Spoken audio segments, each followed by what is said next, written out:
یہ news H D میں ہوں حارث علی شاہ گیلانی۔ چلتے ہیں آج کی اہم خبروں کی طرف۔ از خود نوٹس کوئی ماورائے آئین اقدام نہ اٹھایا جائے۔ ایک بار پھر آپ کو بتاتے چلیں، سپریم کورٹ آف پاکستان نے ریاستی عہدیداروں کو کسی بھی ماورائے آئین اقدام سے روک دیا۔ Chief justice supreme court of Pakistan justice Umar Ata Bandial, justice اعجاز الحسن اور جسٹس محمد علی مظہر پر مشتمل بینچ نے ملک کی موجودہ سیاسی صورتحال پر از خود نوٹس کی مختصر سماعت کی۔ آئینی بحران پر سپریم کورٹ بار ایسوسی ایشن کی درخواست سماعت کے دوران چیف جسٹس نے ریمارکس دیے کہ سیاسی جماعتوں پر پرامن رہیں، کوئی ماورائے آئین اقدام نہ اٹھایا جائے۔ عدالت عظمیٰ نے سپریم کورٹ بار سیاسی جماعتوں کو از خود نوٹس میں فریق بنانے کا حکم دیا۔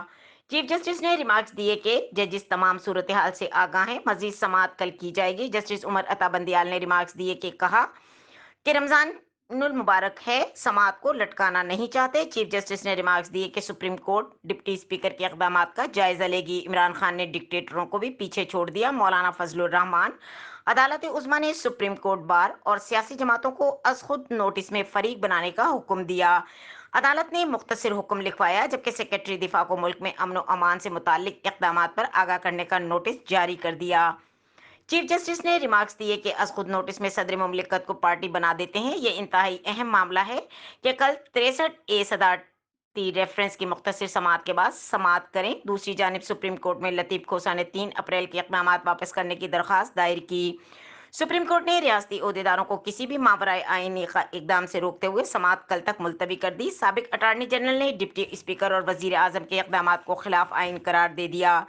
عدالت میں پنجاب کی وزارت اعلیٰ کے انتخابات کا معاملہ بھی زیر بحث آیا، جہاں چیف جسٹس نے ریمارکس دیے کہ ارکان اسمبلی کا احتجاج رجسٹرڈ ہو گیا۔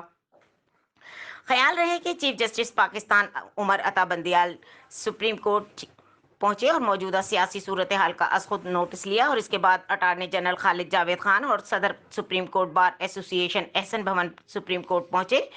ذرائع کا بتانا ہے کہ سپریم کورٹ کا لارجسٹ بینچ کیس کی سماعت کرے گا۔ سپریم کورٹ کا فیصلہ حتمی ہوگا۔ اٹارنی جنرل ادھر سپریم کورٹ میں موجود اٹارنی جنرل خالد جاوید نے کہا تھا کہ سپریم کورٹ کا فیصلہ حتمی ہوگا۔ ذرائع کے مطابق اٹارنی جنرل نے سابق وزیر قانون فواد چودھری اور بابر اعوان سے قانونی امور پر مشاورت کی۔ پیپلز پارٹی کے وکیل اسپیکر رولنگ کے خلاف درخواست دائر کرنے سپریم کورٹ پہنچ گئے۔